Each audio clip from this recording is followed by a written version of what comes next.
I decided to start the interior design business back in July of 2017 when we were on a vacation with his family in Tahoe or Arnold. No, it was Tahoe that we made it official. You got your first LLC. It was like 7 a.m. before anybody else woke up, and my brain was going, and I just went on the deck with my coffee and decided I'm just gonna figure out what this LLC thing is all about. Yep. Mm-hmm. Yeah. So before leading up to that, there was quite a bit that transpired. There was, yeah. So when I first came to you and said I have this harebrained idea of quitting my really well-paying job at the time, with 2 kids in a brand new house, of quitting and starting my own design business. What did you think? I thought you were crazy, but I saw the passion. I saw the drive. I saw how unhappy you were working for someone else.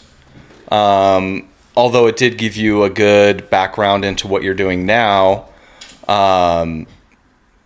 Just seeing the culture that you were working with and just how you would come home after an 8-hour day of working for someone was not who you were. That's not your wheelhouse. No.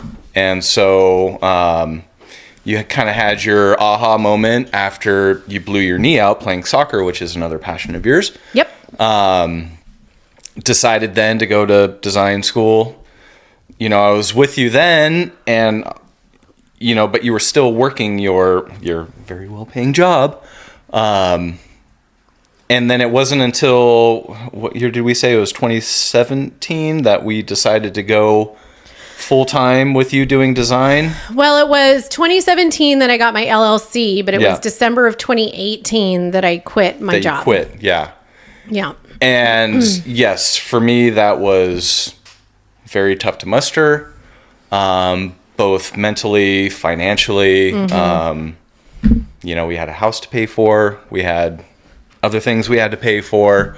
So just making it feasible for us to make that happen, it was a big toll.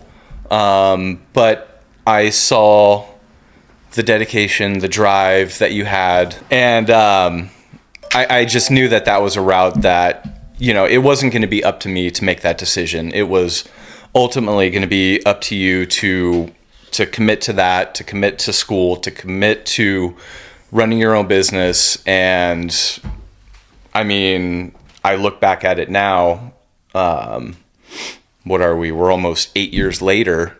Just what it's turned into, 7-ish. 7-ish, 8. Yeah. Mm-hmm. And what it's turned into. And I mean, I couldn't be happier.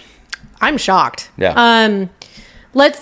So when he says we had a house to pay for, there was a whole year buildup of, what are we going to do? You're going out on your own. You're well paid. We're not going to have any income. Mm-hmm. So you and I talked, and you gave me how long to make this successful? 1 year I gave you. Mm-hmm. I was sweating bullets. I didn't know. I mean, I was legit going in this thinking nobody gives a shit about what I have to say about my design lack of expertise at the time. I for sure thought at the end of the year that I was going to have to take a gut punch to my pride and get a job. I had no idea what I was going to do. I didn't at that time know how I was going to get clients. I didn't know how I was going to do any of this. I didn't have any training in management for business. I didn't know. I mean, I know how to talk. Let's be honest. That's my definite strength. Gift of gab. Thanks, Grandpa. But I had no idea what I was doing. We set up the office in our spare room. Mm-hmm. We had a great house. I miss that house. Yep. Kids miss the house. But after a year, I still wasn't getting paid. I was putting it all back in the business. And then I remember we were eating Panda Express, watching something on the TV. In your 72-inch TV you had to get at Costco. And I love Costco. Can't take him to Costco. And you said, we have to talk. And I'm mid-bite with my attempt at chopsticks. And you said we have to sell the house. Yeah. I mean, that year kind of ran out. We took, I mean, this is getting deep. I mean, we took money out of the house. The whole point of today. To kind of fund that year of transition time. And that year ran out. That money ran out. And we had to make the tough decision on, okay, well, now shit. What are we going to do? Yeah. So, thankfully, a lot of her family's here in town in Livermore. We, ate our pride. We went and lived with her grandparents for a few months.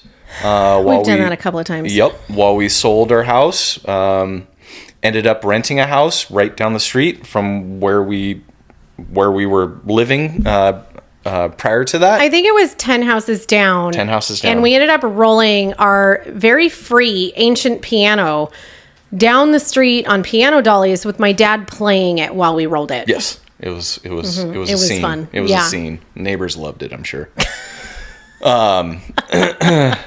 So yeah, we ended up doing that. Lowered our overhead, our personal overhead by like 50%, and we made it work. Yeah. That whole time Andrea wasn't pulling a paycheck, but everything that she was making, which is another thing I love about you. You've always wanted to run your business like to a T. We never tried to skirt the system. We never tried to, do anything shady or anything. All the money that you made, you put back into your business, which, yeah. I mean, I commend you for that. I thought that was like, the best thing that you can do as a new business owner.